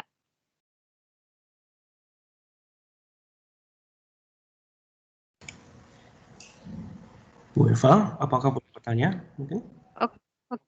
Oke, silakan. Oh, Pak Johan. Oh, ini bukan mahasiswa ini ya. Oke, silakan Pak Johan, mari. Malu-malu, Bu. Jadi kita tanya dulu saja. Nanti setelah ini mungkin mahasiswa. Kurang keras, Pak Johan. Kurang keras. Iya. Apakah sudah kedengar? Oke, iya, silakan. Biasa mahasiswanya malu-malu, jadi biar sudah. Iya. Ya, diwakili Pak Johan dulu. Mari silakan. Baik, terima kasih sekali Pak Yosi atas presentasinya, ini sangat menarik sekali. Kita 1 jam dapat ilmu semua ini ya. Wah, ini saya terima kasih sekali Pak Yosi bisa mengisi. Ya, sama-sama, terima kasih Pak Johan. Ya, saya di sini ini Pak masih dosen lumayan baru juga. Pak Yosi udah kuliah, saya baru lahir baru 2 tahun itu ya. Oke, ini Pak Yosi, jadi yang mau saya tanyakan, pertama ini kan penahan, ada banyak sebenarnya Pak, cuma banyak sekali nggak mungkin saya tanyakan semua, jadi saya rangkum aja. Ya. Untuk menahan basement ini kan pakai ground anchor ya. Nah Ya. ini berapa meter ground anchornya, dan kalau misalnya nabrak atau kena lahan orang, ini apa yang harus kita lakukan? Nah ini yang pertama Pak Yosi. Kemudian ada lagi, tadi sempat disinggung juga tidak pakai top down, mungkin ada pertimbangannya apa Pak? Kenapa kok nggak pakai top down? Bisa jelaskan ke kita. Nah masih ada lagi Pak, satu lagi yaitu adalah tadi kan yang menarik adalah untuk menjaga cornya bisa rata semua, sedikit-sedikit kan kita kasih sekat-sekat ya di waktu mengecor bawah tadi. Nah sekat ini kan tentu kalau kita ambil lagi kan susah, banyak pembersihannya, mungkin akan ditinggal di sana atau mungkin diambil lagi. Nah itu bagaimana pertimbangannya terkait dengan strukturnya, apakah dia akan mengganggu struktur nggak ya, karena di sekat-sekat itu jadi seakan tidak nyambung gitu. Nah mungkin satu bonus terakhir Pak, pertanyaan Pak, bukan Pak. Tentu ada ini Pak, jadi ketika proyek sebesar ini tentu ada tantangan yang paling mengesan yang mungkin Pak Yosi ingat itu. Nah mungkin bisa di-sharing Pak, apa tantangan yang paling mengesan untuk proyek ini. Ya itu, terima kasih banyak Pak Yosi, maaf banyak pertanyaan. Ya, terima kasih Pak Johan. Pertanyaannya berat-berat ini. Jadi kalau ground anchor berapa meter gitu ya? Itu saya lupa persisnya, kira-kira sih 18 sampai 22 meter lah itu kedalamannya Pak. Jadi kalau kena lahan orang kan kita biasanya kalau dia misalnya kena gitu ya, pada saat drilling gitu ya, kalau kena sesuatu dia berhenti Pak. Dirinya itu berhenti. Nah, kalau berhenti itu kita diskusi lagi sama konsultan, mau di mana, taruh di atasnya atau di bawahnya atau di sebelahnya gitu loh. Nah, biasanya ada solusi. Oh ya, taruh di sebelahnya saja gitu. Ntar dihitung lagi oleh konsultan, lagi di sebelahnya. Jadi yang kena lahan tadi dianggap tidak dilanjutkan gitu loh. Oke, tapi ini Pak ya, pasti kena lahan tetangga ya kalau sampai 20 meter gitu ya? Kalau lahan pasti Pak, kalau lahan pasti. Tapi kalau kena properti itu yang kita berhenti. Kalau kena lahan sudah pasti Pak. Ya. Tapi kan dia di tanah. Dan setelah ini ground anchor ini kan hanya temporary ya. Jadi begitu setelah dirilis kan dia sebenarnya udah nggak apa-apa gitu. Oke, jadi memang ya didahului dengan izin tetangga dulu berarti Pak ya. Pasti Pak. Kalau ya, misalnya tetangganya punya struktur fondasi juga atau basement juga kan agak itu. repot. Memang waktu bangun 7 lantai ini juga sebelahnya mall, belakangnya rumah penduduk. Sebelah kanan kiri rumah penduduk, depan jalan. Nah, itu juga kita was-was juga ya. Dan kebetulan ya pernah juga kena sesuatu gitu kan, berhenti gitu, tapi kita nggak tahu ini apa gitu. Jadi kalau berhenti jangan diterjang terus, ini bahaya ini. Bisa juga mungkin kena fondasi sebelah gitu ya. Tapi kan kita tahu bahwa sebelahnya mall. Mall ini yang sebelahnya persis kalau saya tarik garisnya 20 meter, 30 meter itu atau 50 meter, dia masih baru jalan. Berarti kan di bawah jalan nggak mungkin ada fondasi tiang gitu loh. Jadi udah pasti aman gitu kalau mall. Ya kalau rumah penduduk belakang, rumah penduduk ini dia di atas posisinya gitu loh. Nggak mungkin di minus 25 meter masih ada propertinya rumah penduduk, nggak ada. Nah udah pasti aman gitu. Ya, baik. Ya gitu. Intinya kalau kena properti, dia mentok drillingnya kita geser Pak. Gitu. Oke. Geser tentu ada perhitungan dari konsultan ya. Tidak pakai top down. Ini pertimbangan salah satunya mungkin biaya Pak ya. Jadi kalau top down ini kan kita lebih cepat gitu ya. Waktu, biaya juga Pak. Kemudian ngecor dengan sekat-sekat itu pasti ditinggal Pak. Makanya kita milih sesuatu yang metal gitu loh. Jadi besi bukan apa ya. Kan selain besi lah ya.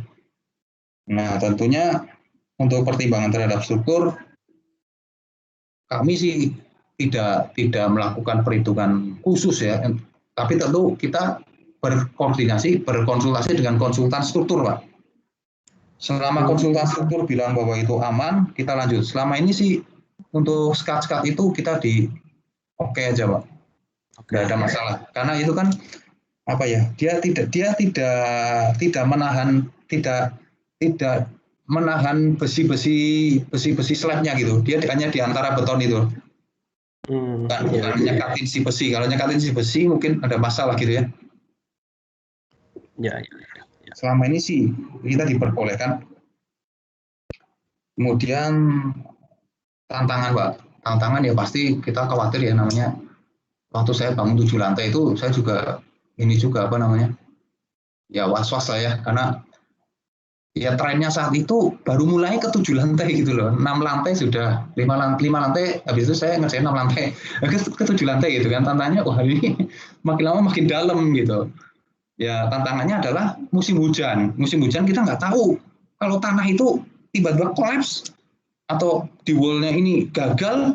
Nah itu Pak, itu yang menjadi kewas-wasan kita terus-menerus. Makanya galian itu dijaga, jangan sampai kebablasan. Jadi satu layer ground anchor stressing, gali lagi ke bawah. Itu pun step by step, nggak bisa satu lokasi besar kita gali semuanya gitu. Kita step by step karena kekhawatiran ada gagal atau kolaps gitu ya. Oke. Ya kira-kira gambarannya begitu sih Pak. Kita mesti bikin mitigasi ya. Ya. Jadi barem galian di pinggiran itu sangat berharga sekali. Kita galinya juga tidak bisa langsung gitu. Ya. Oke. Gitu Pak. Ya, terima kasih banyak Pak Yosi. Kalau untuk di wall-nya ini berarti kita gali, kemudian kita gali, baru kita cor lagi bawahnya, baru ground anchor lagi gitu berarti ya? Kita gali, kita kasih ground anchor, kemudian setelah ground anchor-nya di stressing, baru tanahnya boleh diturunin lagi Pak. Tanah yang di pinggir, kira-kira tanah itu 5 meter ya, 5 meter buat dudukan, 3-5 meter buat dudukan mesin ground anchor itu. Itu tidak boleh digali sebelum ground anchor di stressing dan masuk. Nah satu lagi Pak, untuk mengendalikan di wall ini, untuk mengamati kita menggunakan inclinometer Pak. Jadi inclinometer itu kita bisa melihat di wall ini bergerak nggak sih? Kan ada pergerakan maksimal yang diperbolehkan oleh konsultan. Jadi setiap kali pembacaan inclinometer seminggu 3 kali ya, seminggu 3 kali itu kita laporkan perkembangannya. Nah, nanti konsultan juga evaluasi masih masuk nggak? Wah, kebetulan ini ya memang sesuai rencana ya. Selama penggalian 7 basement semuanya masuk dan tidak ada yang melebihi toleransi pergerakan dari yang disarankan oleh konsultan. Ya, oke. Itu aja. Terima kasih banyak Pak Yosi. Sama-sama Pak Joko, Pak Johan ya. Baik, selanjutnya ada lagi yang akan bertanya. Mahasiswa ada yang mau tanya enggak? Ini mumpung ada ahlinya. Tanya apa aja lah mahasiswa, enggak apa-apa, takut. Oh iya, boleh. Kalau Raff Foundation ini mahasiswa yang kerja praktek itu biasanya senang sekali itu kalau ditempatkan di lapangan itu, karena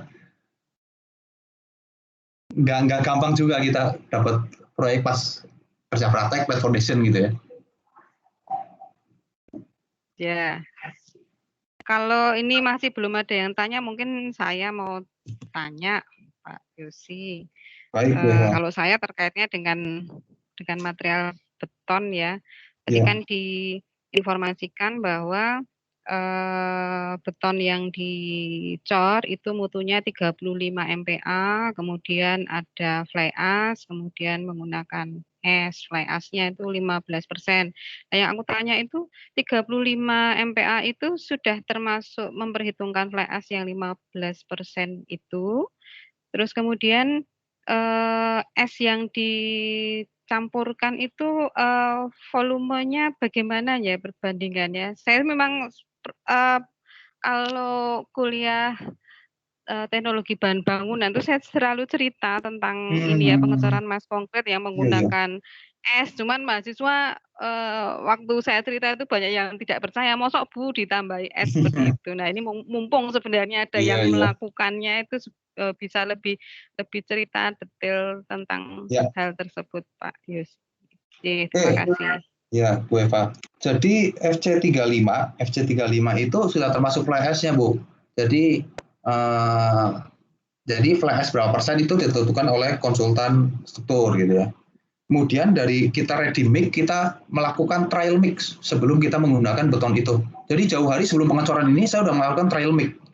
Nah, gimana dengan sebelum trial mix, ready mix membuat mix design. Nah, mix design ini kan ada ketentuan. Konsultan kan mensyaratkan semennya harus maksimal minimal berapa, misalnya 400 kg per meter kubik gitu ya. Ada minimal persennya berapa gitu kan. Nah, mereka ntar buat mix design, Bu. Habis buat mix design, disetujui oleh konsultan, termasuk esnya di situ. Esnya itu kan menggantikan volume air. Jadi es itu hanya menggantikan volume air saja. Gitu. Volume air berapa persen diganti es gitu.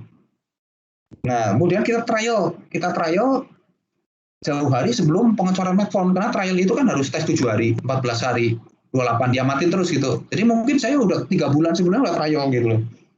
Nah, di situ entar dari benda uji pada saat trial itu dites, kita bisa tahu mutunya sesuai dengan yang disepakati tidak, kemudian diamati juga suhu. Jadi suhu begitu beton sudah diaduk, dituang ke benda uji, suhunya berapa gitu loh. Terus ntar diamatin lagi, ditahan dulu berapa jam gitu, suhunya tetap nggak sesuai yang kita minta gitu loh. Bisa 32 derajat tadi gitu. Jadi seperti situasi pengecoran. Nah, trial itu bisa juga kurang berhasil. Kalau kurang berhasil, mutunya nggak masuk atau suhunya nggak masuk, mungkin harus persen esnya ditambah gitu loh, sampai benar-benar sesuai dengan kenyataan gitu loh. Begitu ya, oke, mix design ini yang dipakai dengan komposisi begini-begini termasuk es di dalamnya. Nah, itulah yang disepakati untuk digunakan di realnya nanti gitu, Bu. Oke, ini Pak Yosi, saya mau tanya terkait dengan jenis semen. Jenis semen itu kan ada yang khusus yang panas hidrasi rendah. Nah, di sini menggunakan jenis semen khusus itu atau bukan? Jadi masih yang OPC begitu atau jenis semen khusus yang panas hidrasi rendah? Ini saya agak lupa ya, aku masih melihat ke data pastinya. Karena nggak salah sih tipe 1 deh, Bu. Oh ya, OPC ya, berarti karena sudah ada plus fly ash yang diharapkan panas hidrasi rendah, kemudian sudah plus es itu mungkin sudah mewakili kondisi yang diinginkan di lapangan ya. Ya. Apakah ada yang mau ditanyakan Bapak Ibu dosen dan mahasiswa? Mungkin ini masih ada waktu 10 menit untuk mumpung ini ada pakarnya yang bisa kita tanya kondisi lapangan terkait dengan proses pengecoran mas konkret ataupun proses struktur bawah khususnya.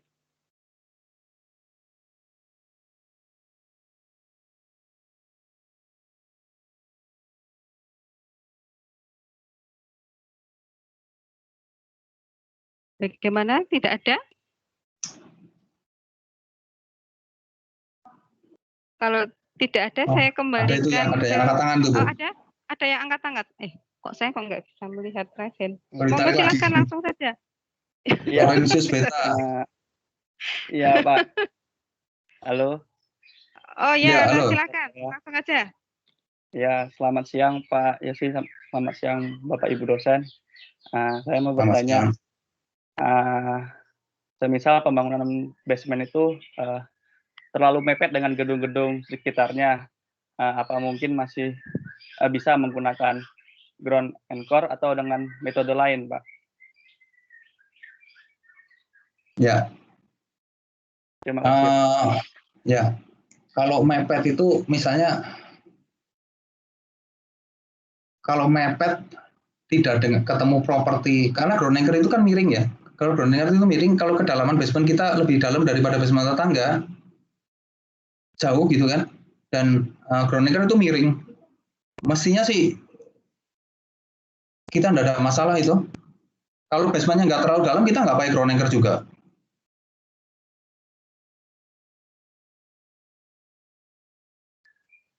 Mesti dilihat juga ntar kan kita pada saat izin bangunan itu ya kan dipetakan juga nih sebelahnya apa-apa gitu ya. Jadi ground anchor itu juga didesain mempertimbangkan kondisi lingkungan sekitar.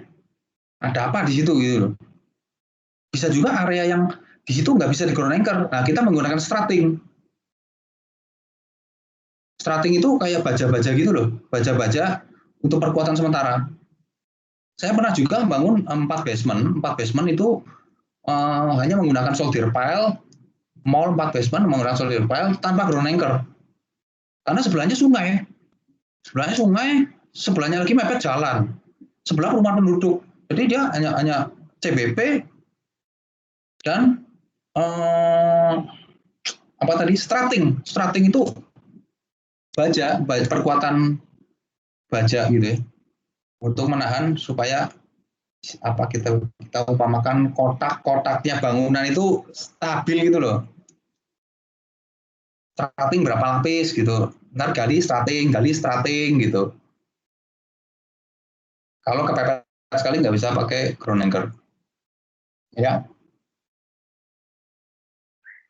Ya Pak, terima kasih Pak. Baik, ada lagi? Yang lainnya? Saya, Bu. Oke, silakan. Ya. Selamat pagi Pak Yosi dan selamat pagi Bapak Ibu dosen. Pagi. Saya ingin mau bertanya, ini kan basementnya 7 lantai ya. Nah, masalah penggalian tanahnya itu tanahnya nanti itu memang sudah ada disiapkan untuk lahan untuk buang tanahnya itu atau bagaimana ya? Atau tanahnya itu digunakan kembali gitu? Kan ini kan 7 basement ya, jadi dalam sekali.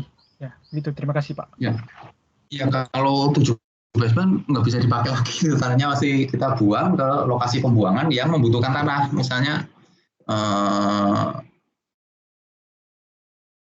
kita mesti cari kita mesti cari vendor galian tanah yang mempunyai area buang cukup luas, sehingga pada saat proses pembuangan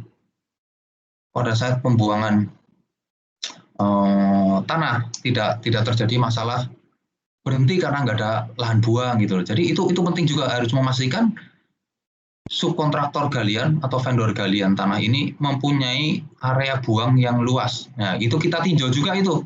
Benar nggak sih area buangmu bisa cukup untuk menampung 7 lantai? Oh, ada di sini. Saya udah beli lahan di sini. Saya udah kontrak di sini untuk buangan tanah. Nah, kita baru oke itu untuk meng-hire vendor tersebut. Ya. Ya Pak, terima kasih Pak. Ya, sama-sama. Oke, masih adakah? Ini masih cukup waktu kalau masih ada yang mau ditanyakan. Silakan mahasiswa.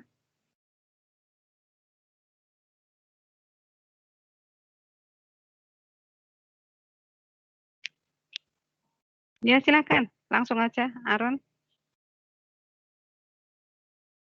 Apa bisa terdengar suara saya? Ya. Oke. Terima kasih. Selamat siang Pak Yosi dan Ibu Bapak dosen.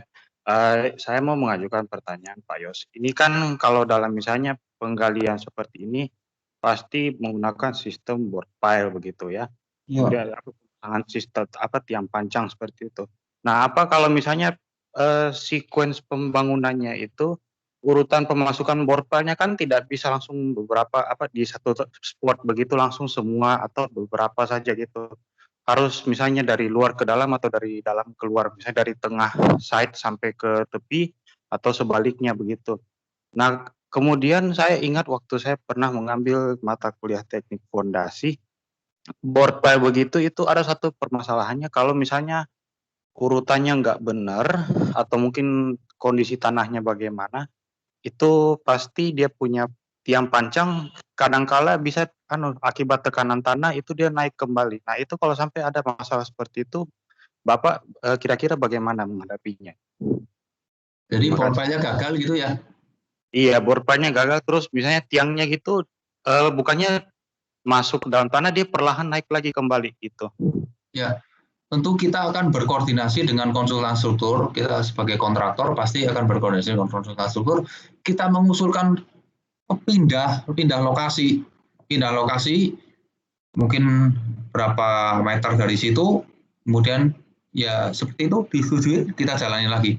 Kan tidak semuanya naik, pasti naik di area tertentu saja ya.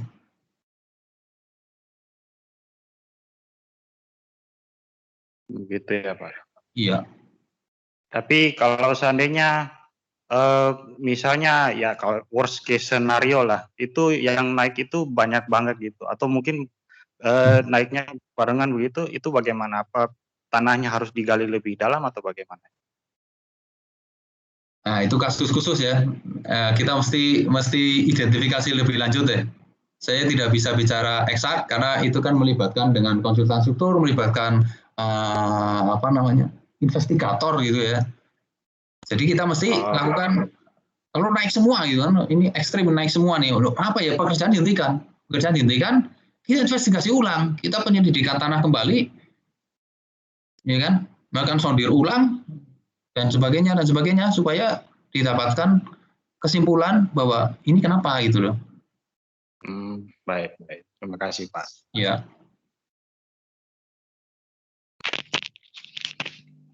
Oke Pak, ini ada lagi yang mau menanyakan. Kebetulan mic-nya nggak bisa untuk mengutarakan pertanyaannya, saya bacakan. Ini yang menanyakan Willy.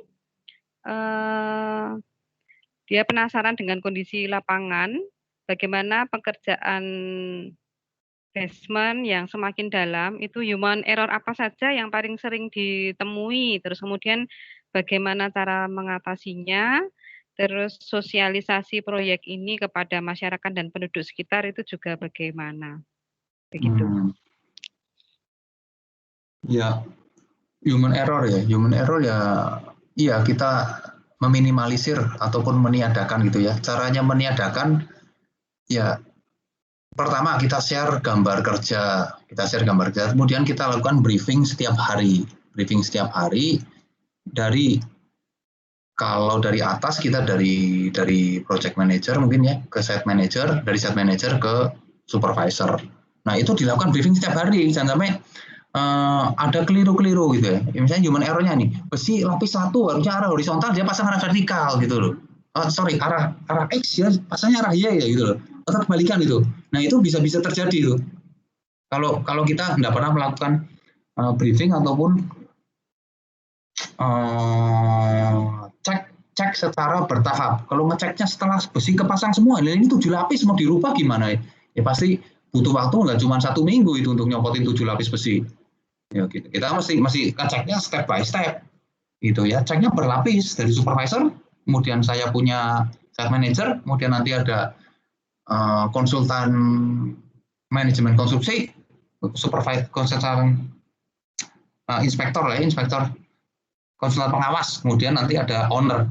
Dari secara bertahap itu diharapkan kesalahannya bisa tidak ada gitu. Kalaupun salah bisa diantisipasi di awal Untuk menanggulangi lagi supaya tidak terjadi salah, briefing harian, kita melakukan briefing harian teknis. Kemudian apalagi tadi yang kedua ya, kita sosialisasi ke warga ya. Sosialisasi ke warga, kita kan punya, kalau di tim proyek itu ada general affair. Nah, general affair itu itulah yang bergerak ke warga. Kita pasti sebelum masuk proyek itu kita rangkul dulu, mulai dari kepala desanya sampai ke RT gitu loh. Sampai dengan istilahnya penggede sekitar ya, preman sekitar kita rangkul gitu loh, supaya kita di situ mesti nyaman gitu loh. Karena masing-masing daerah punya kondisi masyarakat yang berbeda-beda gitu loh. Ada lokasi tertentu, ada sampai 7 grup. Apa sih namanya itu? 7 grup masyarakat gitu ya. Gitu.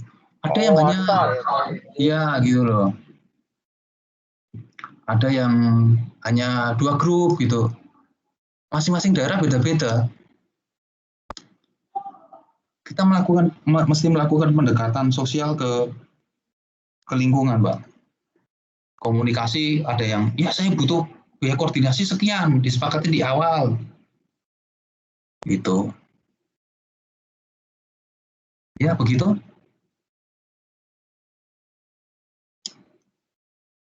Oke, baik. Terima kasih Pak Yosi. Ini kalau melihat waktunya sudah lebih dari jam 12. Saya kembalikan ke Pak Hari. Ya, terima kasih Bu Eva. Ya, Bu Eva, terima kasih.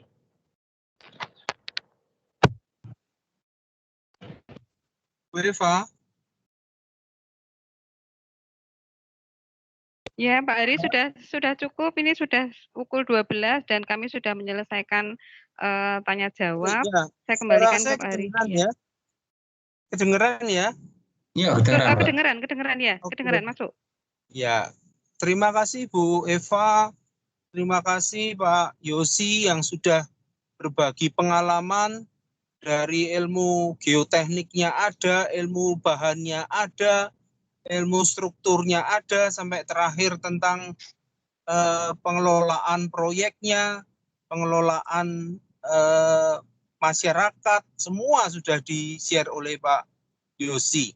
Ya, nah tinggal adik-adik mahasiswa ini ya bisa memilih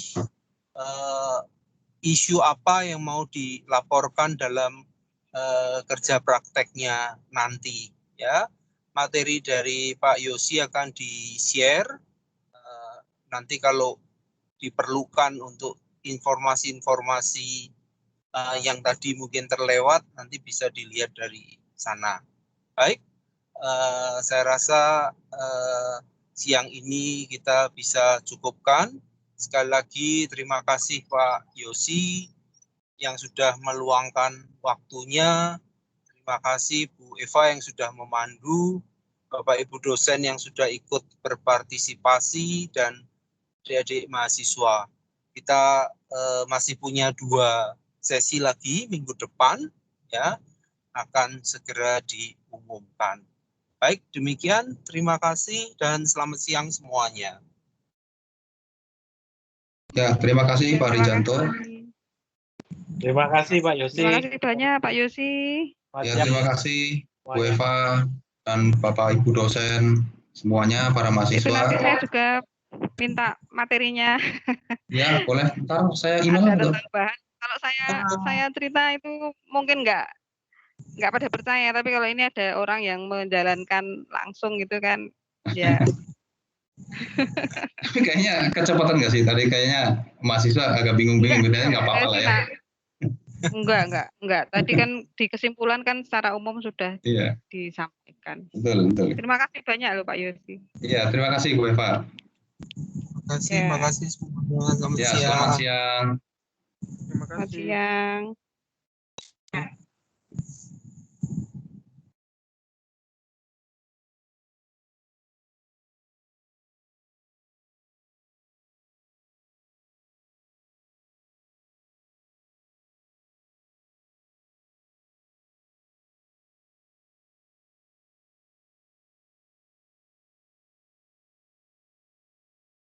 Kenapa sih, Cah?